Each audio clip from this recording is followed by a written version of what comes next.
Chegou a hora de comentar os episódios 3 e 4 de O Amor Volta Pra Casa, um K-drama que estreou semana passada no Netflix, está fazendo muito sucesso, muita gente está gostando, eu assisti e agora vou comentar tudo o que eu achei desses dois episódios. Eu sou o Sérgio Sampa Dorameiro desde 2009, este é o canal Curtindo Aquele Drama, onde você pode deixar a sua curtida se gostar do vídeo e também se inscrever no canal para receber mais conteúdos como esse. Mas só ignora que eu peguei Covid e tô com a voz falhando um pouco. Enfim, vamos para os acontecimentos dos episódios 3 e 4. Tae-pyun trabalha como segurança no supermercado, mas também é professor de taekwondo para crianças, e quando é questionado por um aluno se as voadoras são para derrotar vilões, ele sente remorso por ter chutado a cara do pai da Mire. Pelo menos ela não gosta do pai e não vai culpar o Tae-pyun por isso. Em todo caso, a Mire coloca o Tae-pyun contra a parede, literalmente. Ela impede que ele conte o que aconteceu naquela noite do chute, com a ameaça de mandar que ele fosse demitido daquela empresa onde eles trabalham. E o Tae-pyun faz sucesso entre as mulheres ali no mercado, mas obviamente ele está escondendo as suas origens que vão ser reveladas em breve. Enquanto isso, a Aeon, que é a mãe da Mire, resolve que não vai deixar o apartamento onde elas moram. Afinal, eles já estavam lá e foi apenas o ex-marido dela que resolveu aparecer de novo. No trabalho da Mire, a empresa J+, tem um momento que ela tá para pegar o elevador, a porta abre e ela ouve o CEO da empresa tratar o Tae-pyun como filho. Vários empregados escutam a mesma coisa no corredor, mas a Mire é puxada para dentro do elevador e a porta fecha rapidamente. Assim, agora somente a Mire sabe quem é o filho do CEO, mas ela decide não contar para ninguém. Provavelmente isso tem a ver com o fato de que a Mire e o Tae-pyun têm um bom relacionamento desde o começo do K-drama. Um relacionamento bem tranquilo e que dá vontade de acompanhar. E agora cada um guarda um segredo do outro, sem fazer perguntas. A Mire não precisa explicar seus problemas familiares, e o Tae-pyun não precisa explicar por que ele é filho do CEO e vive uma vida tão comum. No fim, ela tem um problema com o pai, e ele tem um problema com o pai dele. Depois desse jovem casal, a relação que mais evolui nos episódios 3 e 4 é da Mire com o seu pai, o Mujin. E eles finalmente têm uma conversa. E nessa conversa, eles têm uma aposta se ele vai conseguir reconquistar a mãe da Mire. Se ele não conseguir, ele vai entregar a escritura do prédio para Mire e depois vai embora. E o prazo é de 4 semanas. Mas a Mire não vai dar trégua. Ela está decidida em ignorar o pai. Ela até diz que ele esqueceu da promessa que tinha feito de nunca mais voltar. Quem não achou nada ruim sobre a volta do pai foi o Hyun-jae, que é o irmão da Mire. Ele era muito novo quando o pai abandonou a família, por isso ele não guarda nenhum tipo de ressentimentos. Ele está feliz com a volta do pai, ainda mais agora que ele é rico. E nesse meio tempo, quem vai causar muitos problemas para a família protagonista são os vizinhos fofoqueiros. Eles até iniciam uma aposta para descobrir como o Mujin ficou rico de uma hora para outra. Um detalhe é que a vizinha Jung-in esteve junto com o Mujin na época em que ele estava desaparecido. Mas os dois preferem fingir que não se conhecem, e quando eles se encontram eles nem tocam no assunto. As fofocas no bairro começam a aumentar, quando um senhor demonstra medo quando vê o Mujin. Tudo porque ele viu o Mujin naquele dia que aconteceu o incêndio. Outro morador comenta que viu o Mujin fazendo barra e o Mujin tinha várias tatuagens no corpo igual a de gangsters. Outra pessoa afirma que viu o Mujin saindo da delegacia e depois indo num restaurante para comer dubu ou tofu. E isso pode ser visto como uma referência que se tem na Coreia do Sul dos presidiários irem comer tofu assim que saem da cadeia, quando terminam de cumprir suas sentenças. E essa montanha de fofocas faz a vizinha mais sem noção ir até o mercado perguntar para Aeon por que o Mujin colocou fogo no prédio lá no primeiro episódio, como se tivesse alguma certeza de que o Mujin fez isso. Isso cria um escândalo no mercado, mas a Mire chega para salvar sua mãe, e quando seu pai aparece, ela diz na frente dele que agora ele é só um estranho. A Mire deixa bem claro para todo mundo que está vendo aquela cena que não existe mais ligação entre a família dela e seu pai. que nem ela e nem sua mãe têm algum tipo de responsabilidade pelas coisas que o pai dela faz. Mas ainda assim, os vizinhos vão confrontar a Mireille e sua mãe quando elas chegam em frente ao prédio onde moram. Isso claramente não resolve nada e só deixa a Mireille mais nervosa. Isso faz com que ela desista da aposta que ela fez com seu pai e apenas peça para que ele vá embora. E vendo como essa situação está ruim, o Mudin resolve reunir todos os moradores do prédio num bar, onde acontece uma cena meio ridícula, mas engraçada. Todos os moradores demonstram muito medo do que pode acontecer, mas o Mudin se explica. Diz que foi até a polícia para relatar o que ele sabia sobre o incêndio no prédio, e também diz que comprou o prédio com o objetivo de proteger a sua família. Ele nem precisa ser tão literal. Só de insinuar isso, o pessoal da sala já entende o que ele quer dizer. E para encerrar a reunião, ele paga a bebida para todo mundo que está no bar. E agora os moradores passam a gostar dele.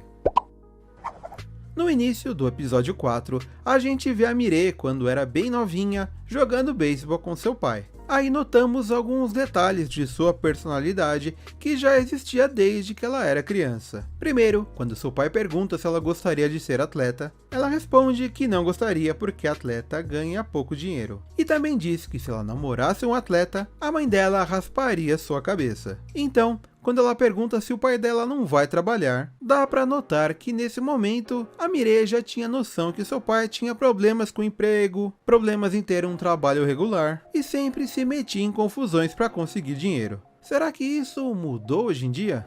Por enquanto não dá pra afirmar. Mas nessa mesma cena do passado, a Mireille ganha uma bicicleta de aniversário de seu pai e ele começa a ensinar ela como andar. Isso é algo que vai ser comentado mais à frente nesse episódio. No prédio onde a Mireille mora, da mesma forma como os vizinhos não sabiam analisar as atitudes do Mudin, eles também não percebem que a relação dele com sua família não ia bem. A Eon até recebe um pedido de desculpa das suas vizinhas fofoqueiras, mas sua resposta é uma patada, porque a Eon sempre foi alvo das línguas maldosas do bairro. Nesse momento a gente percebe como ela já está calejada com esse tipo de coisa, e consegue superar esse problema de uma maneira mais rápida. Talvez essa maturidade da Eon é o que fez ela baixar o escudo e finalmente perguntar para o Mudin o que ele andou fazendo nos últimos anos. Desde que ele voltou, essa é a primeira vez que ela tenta algum diálogo, mas isso não significa que ela não tenha feito nada antes disso. A Eon chegou a ligar para a irmã do Mudin, disfarçando a voz, para tentar descobrir se a irmã dele sabia que o Mudin ficou rico de uma hora para outra, e ela não sabia. O que levou a Eon a fazer isso foi ela ter ouvido no outro dia o Mudin dizer que ele não tinha alternativa e fez tudo o que podia para as coisas ficarem da forma como estavam atualmente. Essa é mais uma cutucada no mistério que esse K-drama está trabalhando aos poucos. Sobre o Tae-pyun, nós finalmente conhecemos a casa dele, e é apenas um quartinho numa cobertura de uma casa. Seu pai tenta, em mais uma conversa, convencer o filho a largar aquela vida comum e se assumir como seu filho e herdeiro da empresa. Mas o Tae-pyun se mostra irredutível, ele quer continuar vivendo a sua vida à sua maneira. A Mireille tem passado muitos momentos de estresse por conta dos vizinhos e de seu pai. Para desestressar, ela vai até a academia de Taekwondo e pede que o Tae-pyun ensine ela a quebrar tábuas no soco. Além da gente ver que ela tem muito talento para isso, é nesse momento que a Mireille começa a demonstrar algum lampejo de interesse no Tae-pyun. A cena é bem clara ao mostrar ela secando seu amigo enquanto ele não está olhando. Eles formam um belo casal realmente. E agora dá pra gente ver que o relacionamento do Mudin com os vizinhos mudou bastante. Muitos começam a bajular ele, dando comida, vinhos, roupa lavada, sem cobrar, mas somente um deles continua desconfiado, recolhendo provas e organizando tudo em um quarto secreto de sua casa. Por isso é importante que o Mudin não baixe a guarda se ele está escondendo alguma coisa, se ele tem algo para esconder realmente. Uma coisa interessante é numa conversa a Mireille dizer ao Tae-pyun que não sabe andar de bicicleta, mas a gente viu o pai dela ensinando no começo do episódio. Então existe aí uma possibilidade de que ela evite andar de bicicleta para suprimir alguma boa memória que ela tenha com o pai, a pessoa que ela queria esquecer que existe. Naquele flashback, a Mireille disse que não gostaria de ser uma atleta, e que nunca namoraria um porque a mãe dela rasparia sua cabeça. Mas agora ela conheceu o Taepyeon, que foi atleta e que vai desenvolver algum interesse pela Mireille. Será que isso vai causar algum problema para eles nos próximos episódios? Ou será que esse problema vai sumir quando a mãe da Mireille descobrir que o Taepyeon é nada mais nada menos que o filho do CEO da empresa onde a sua filha trabalha? Só o futuro vai dizer. Em mais uma tentativa de agradar os vizinhos, o Mudin libera todos de pagar 3 meses de condomínio. Nesse momento, a Mireille aproveita que estão todos reunidos e paga o seu condomínio para o seu pai, para mostrar na frente de todo mundo que ela não vai ceder ao que ele está querendo. A partir desse momento, Mireille e sua mãe Eon passam a ignorar o Mudin em vários momentos, na tentativa de fazer ele desistir de voltar para a família. E isso acontece até Eon precisar ir para o hospital. Então, o Mudin e a Mireille competem para ver quem chega mais rápido para entregar flores para Eon, com direito a Mireille de patinete e o Mudin pegando a bicicleta do Taepyeon emprestada. É nesse momento que o Taepyeon percebe que a Mireille não entendeu um conselho que ele havia dado no dia anterior. Foi durante aquela conversa entre os dois sobre ela não andar de bicicleta, o Taepyeon aconselha a Mireille a seguir seu próprio ritmo e não exagerar quando estiver enfrentando o rival. Mas depois que ele viu a Mireille disputando uma corrida com o pai, o Taepyeon percebeu que ela não entendeu nada. Nesse episódio fica mais claro sobre a posição do Hyung-jae, irmão da Mireille, sobre a volta do seu pai. Até agora a gente achava que ele não via problema sobre a volta do pai, só porque ele era rico. Mas numa conversa com a Mireille, o Hyung-jae revela que ele nunca quis que os pais se separassem, e ele acha ruim que ninguém nunca havia perguntado a opinião dele sobre isso. Além disso, ele diz para Mireille que ela está atrapalhando a relação de seus pais ao ser tão dura com seu pai. De certa forma, ele tem razão nesse aspecto, porque a Mireille realmente interfere muito na relação dos pais, mas eu acho que futuramente eles vão revelar mais coisas sobre isso. O que você acha desse ponto? O Hyung-jae tem razão ou quem tá certa é a Mireille? Em todo caso, o Hyung-jae acaba visitando um amigo dele que tem um empreendimento que foi financiado pelo próprio pai. E isso faz o Hyung-jae começar a ter ideias de ter algo parecido para ele. Algo que vai ser explorado nos próximos episódios. O K-drama tem feito a gente ficar desconfiado daquele amigo do Mudin que apareceu no primeiro episódio. Ele é contador e cuida do dinheiro do Mudin. Numa cena dentro de um prédio comercial, ele aparece falando no celular. Isso que acontece com quem enriquece de um dia para o outro. E justamente quem escuta ele dizer isso é a Eon. E então ela vai atrás dele para descobrir o que ele tentou dizer com isso. Esse amigo contador desconversa e diz ser um amigo do Mudin da época de escola. Mas é pego no pulo, pois a Eon fala que conhece todos os amigos antigos do ex-marido. Detalhe que o nome desse personagem é Oh Jae-gol, mas na dublagem ele virou Oh Jae-jen, sei lá por quê. E como a Eon fica sem resposta, ela prefere falar diretamente com o Mudin. É meio que óbvio que o Mudin conheceu esse contador na época em que ele ficou separado da família. Esse é mais um mistério que se passa nesse momento da vida do Mudin, que ainda não foi revelado pra gente. E falando sobre isso, o Mudin aparece visitando o túmulo do antigo dono do prédio. Parece que tá rolando um remorso aí e que o motivo não foi divulgado pra gente ainda. Será que essa morte também tem a ver com o passado do Mudin? Na empresa onde a Mireille trabalha, a J+, ela continua chamando muita atenção do CEO, que eu chamaria de futuro sogrão. E pelo que parece, ela vai ser promovida em breve. Mas isso causa inveja em alguns funcionários, que acreditam que ela só tá ganhando essa promoção porque ela descobriu quem é o filho do CEO, e vão dar um novo cargo para ela ficar de bico calado. Um detalhe interessante é que uma cena onde a Mireille está com seus colegas de trabalho dentro do elevador, uma colega tenta fazer a Mireille dizer quem é o filho do CEO, porque ela tá com intenção de seduzir ele. Mas a Mireille fala que acha que sua amiga tá vendo muito K-drama e pensando que tá vivendo dentro de um.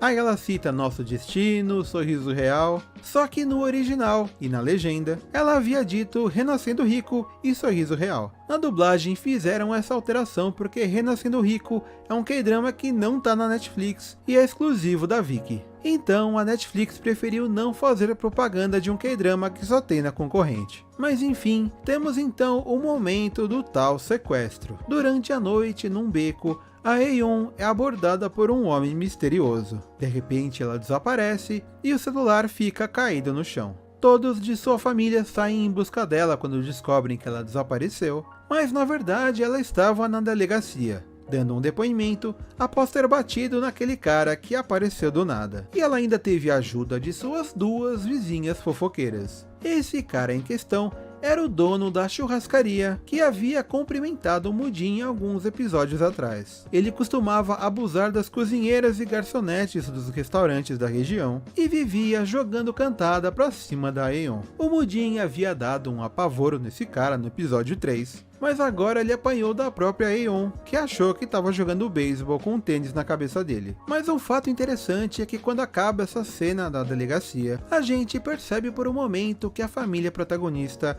havia esquecido de todas as suas desavenças para ir atrás da Aeon. Só que assim que saem de lá, tudo volta ao normal e eles se separam novamente. Todo esse rolo deixa a Mireia pensativa e lembrando quando ela estava na escola e via a mãe sofrendo abusos no restaurante dos clientes bêbados. Teve uma vez que ela quase bateu num desses caras usando um tijolo, mas desistiu e fugiu.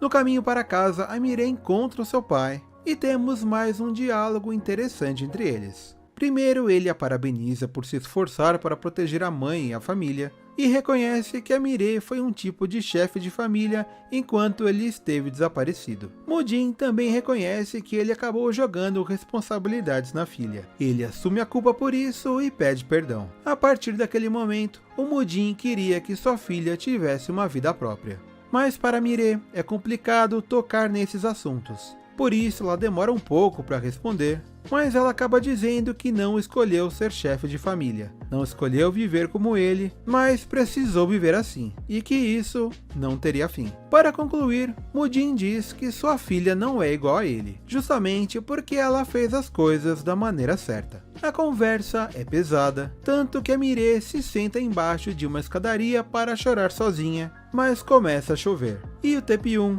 surge na cena, trazendo o famoso guarda-chuva dos K-dramas de comédia romântica. Quem vê de longe acredita que eles estão se beijando por debaixo do guarda-chuva, mas na verdade ele apenas ficou ali para proteger a Mireia de ser vista pelas vizinhas e não virar alvo de fofocas. Durante essa chuva, a vizinha Jung-in está dentro de sua casa, tomando vinho e vendo uma foto que ela tirou junto com o Mudin na época em que ele havia desaparecido. Uma foto que parece ter sido tirada num cortiço, um lugar bem simples. Não vejo a hora de ver os flashbacks desses momentos, mostrando ela, o Mudin e seu amigo contador. O que será que esses três estão escondendo? No próximo episódio, o Mudin vai convidar a Aeon para jantar, e ela vai responder que eles são um prato antigo que já foi quebrado. E finalmente vamos ter a vizinha Jung-in indo atrás do Mudin para falar sobre o passado que eles estão escondendo. Fora isso, a Aeon vai entrar na casa da Jung-in e vai ver a foto dela com seu ex-marido. Será que agora o bicho vai pegar? Será que tudo vai ser revelado? Falta pouco pra gente descobrir. Já sobre o jovem casal protagonista, a Mireia vai começar a se sentir incomodada ao perceber que sente algo pelo Taepyeon, mas aparentemente ela não vai ceder a isso. Pelo contrário, o que a Mireia vai fazer é pedir para ele parar de ser tão legal com ela. E acredito que seja assim porque a Mireia está um pouco confusa. Mas muita coisa legal parece que vai acontecer nos episódios 5 e 6 que estão chegando aí no Netflix.